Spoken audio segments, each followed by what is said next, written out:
Magandang araw po sa ating lahat, at nandito tayo ngayon sa may area ng Libertad, Bacolod. Ngayon po ay July 29. Lalakad tayo dito bandang alas 7 ng umaga.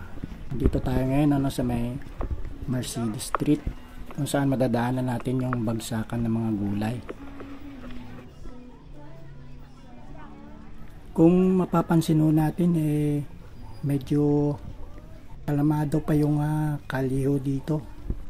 Malamang mas maaga pa nagsipag pamalengke yung mga tao dito sa Libertad. Nung weekend nga pala, naalala ko, yung city government dito sa Bacolod ay nag-conduct ng flashing operation dito sa may Libertad Market, pero sa napapansin ko mukhang hindi yata nadaanan itong mga bagsakan na ito. Alamang doon lang sila sa main market doon sa Libertad. Yun, sa may bandang kanan ho natin ito po yung bagsakan ng mga gulay. Pwede rin ho kayong mamili dito at tingin ko mas mura ho dito kumpara doon sa may market mismo ng Libertad.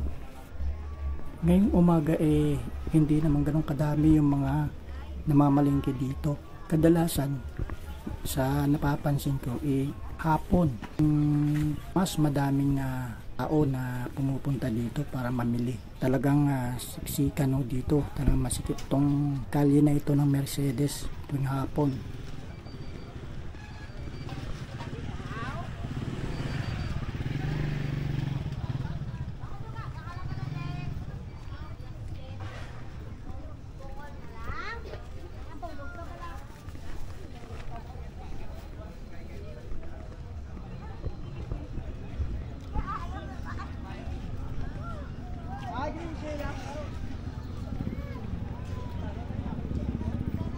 Yan, at nakalabas na tayo dito sa may Mercedes Street, dito sa may bagsakan area.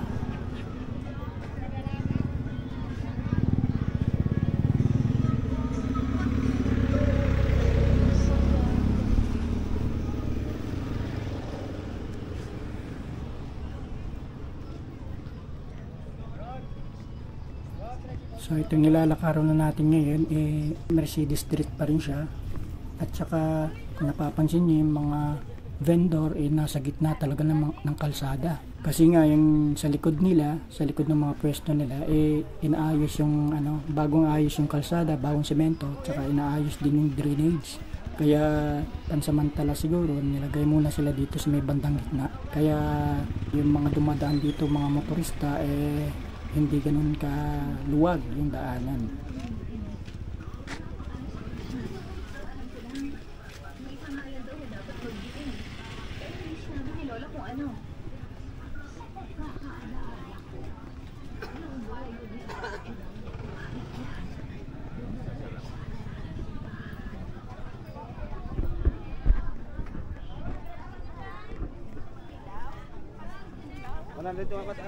So nandito na tayo sa may entrance ng Libertad Market at try natin pasukin, titingnan natin sa loob kung ano yung sitwasyon. At saka bala ko na rin bumili ng isda na uulamin namin.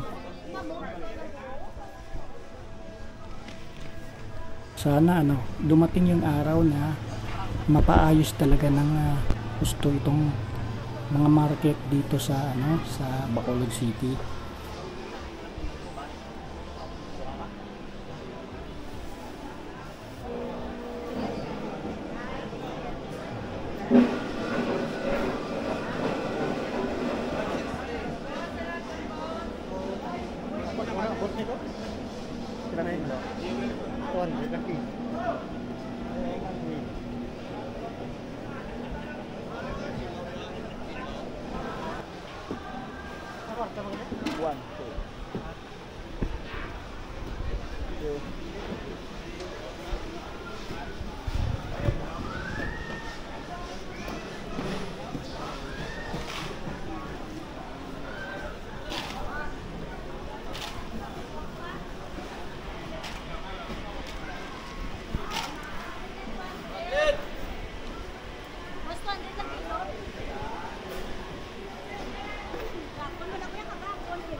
Yan, at lumabas na tayo ulit dito sa market. At dito tayo ulit naglakad sa may Mercedes Street.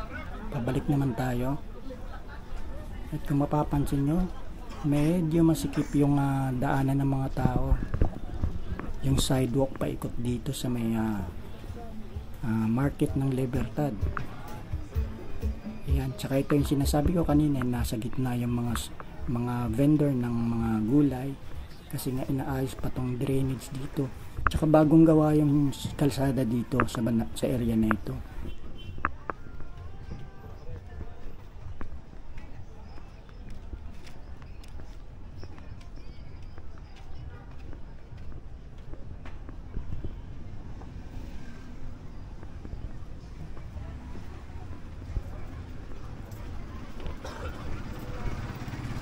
Yan yung pagliko natin, nandito na tayo sa may Lupisay na Street. Dito pa rin sa Libertad Market.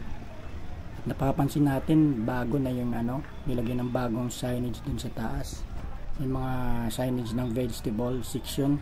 At may nakalagay na Bacolod, Stronger Together.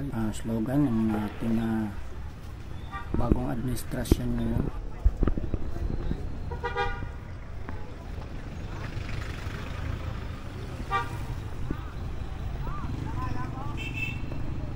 Siyempre ito yung sikat na ng bilihan ng pandesal dito, tawagin nila ay bugrong. Bumili muna tayo ng maalmusal natin sa umaga.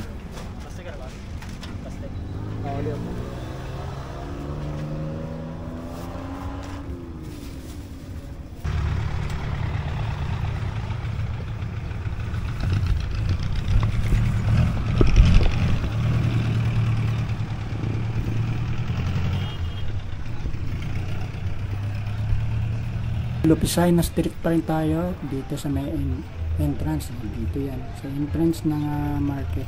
Dito naman dadaanan natin yung mga vendor ng mga prutas. Napansin ko lang yung second floor ng market mukhang walang hindi na occupy, hindi yata nagagamit. Parang sayang kasi yung mga vendor ng prutas inandi dito sa kalsada, sa gilid ng kalsada mismo nakapwesto. Hindi ko lang alam kung anong rason kung bakit hindi nila magamit yung second floor ng market. Sana kung nandoon sana yung mga vendor na nandito sa kalsada, maluwag sana yung kalsada, pati na rin yung mga sidewalks paikot dito sa market.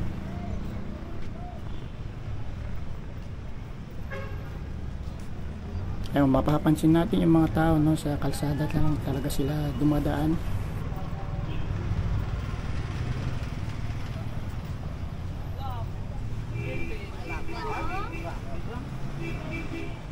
Ayun, kagaya dito, nasa Hernay Street na ho tayo.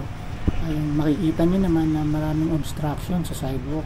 Yung mga stock nila at saka yung kanilang mga panindain nasa sidewalk na talaga nakalagay. Kaya minsan hindi natin maiwasan na sa kalsada tayo mismo dumaan.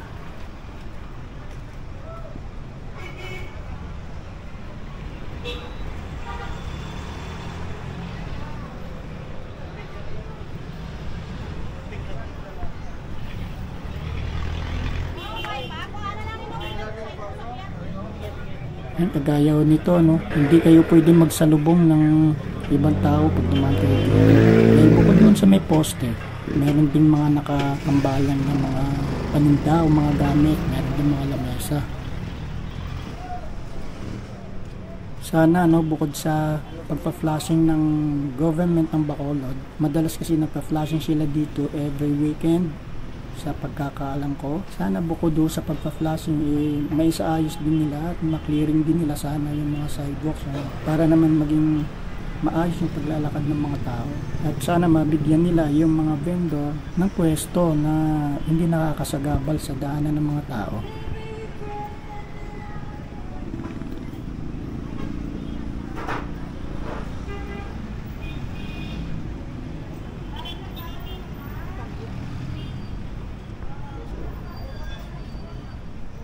So, dito tayo sa may Mabini Street na tayo dito sa Libertad. At dito sa area na ito, nagkakaroon din ng flashing. Paikot to sa Libertad Market.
Yun, at may nakikita pa tayong mga nakatambak na basura dito, although hindi naman siya kumakalat, nakasako naman siya. Pero sana bago sumikat yung araw, na sana nakukulikta na ito ng garbage collector.